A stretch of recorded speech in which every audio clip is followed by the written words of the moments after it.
Hey y'all, today I want to tell you about a really amazing herb. Now, this is actually one of the most hated invasive weeds in all of America.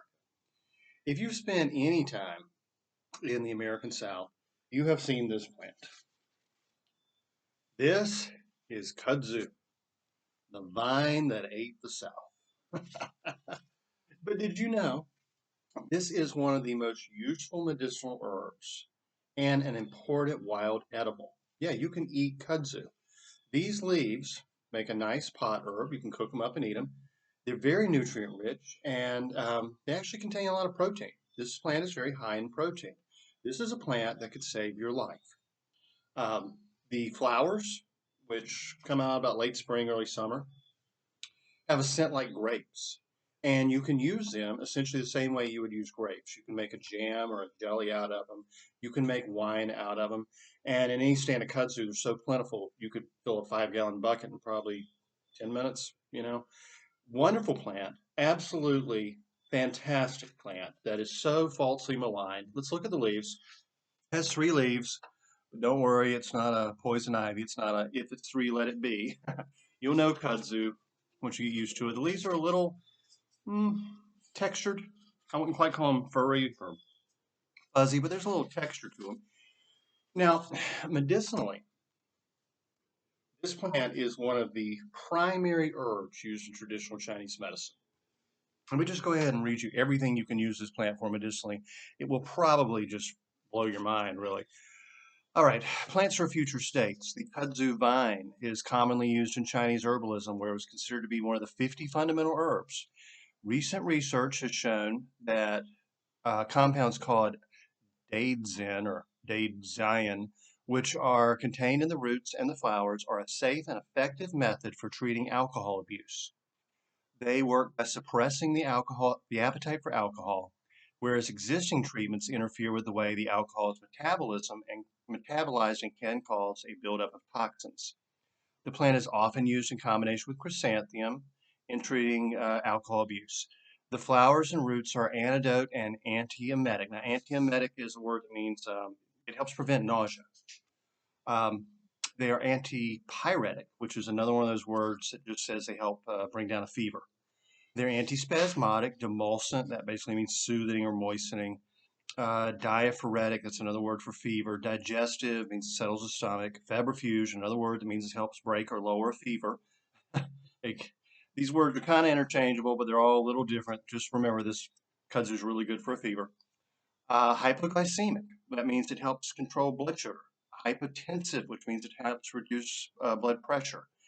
A decoction of the flowers and tubers is used to treat alcoholism actually, fevers, colds, diarrhea, dysentery, acute intestinal obstructions, etc. It is used in the treatment of angina pectoris, that's basically chest pain, heart pain, and also useful for a migraine. The roots are frequently used as a remedy for measles. And that's interesting because Stephen Herod Buhner in his book Herbal Antiviral says that kudzu is strongly antiviral. So that's where that comes in. Often used in combination with cimicifuga.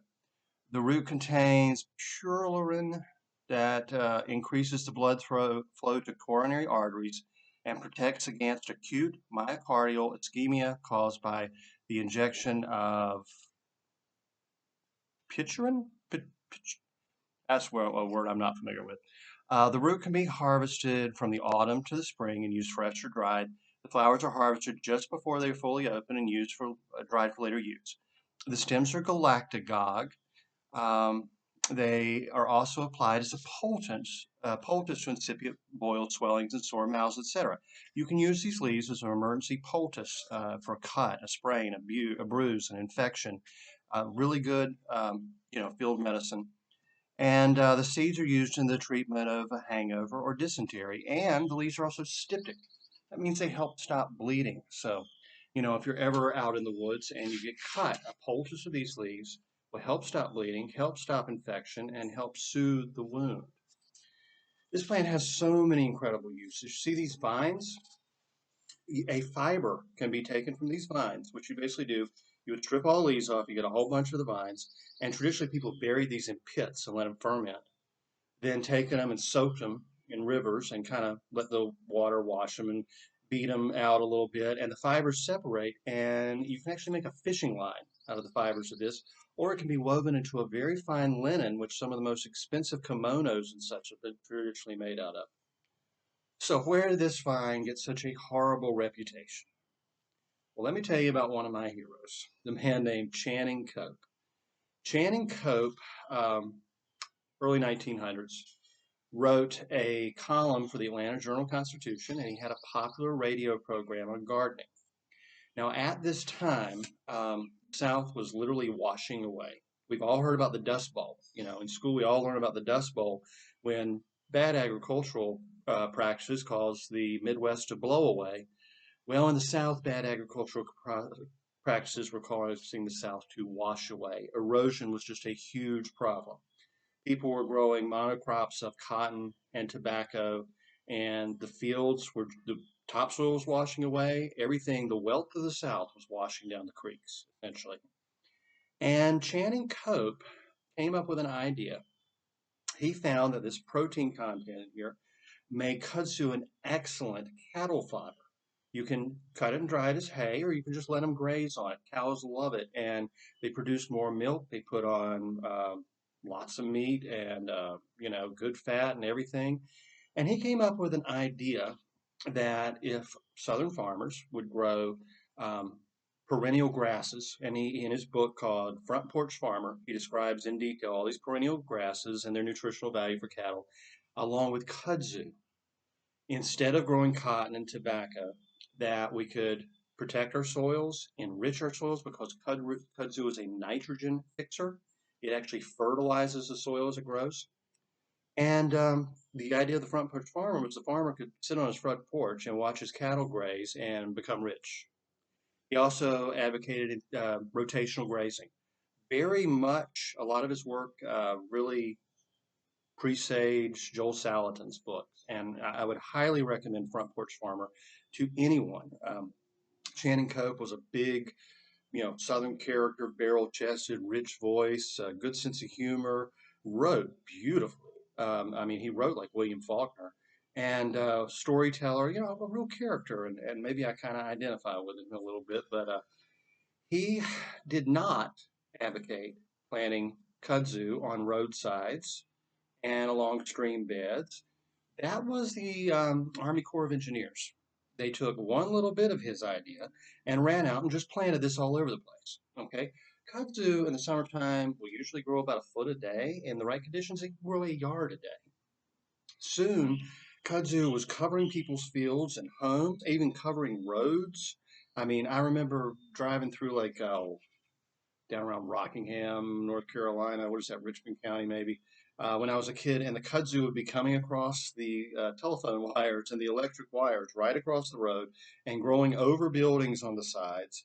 And it became the vine that ate the South. Well, unfortunately, Channing Cope got blamed for that. And it cost his reputation, and he died a very sad, um, rejected alcoholic, kind of ironically, in a house that was quickly covered by kudzu to the point that it almost disappeared. And he deserved a lot better than that because Channing Cope didn't screw it up, the government did.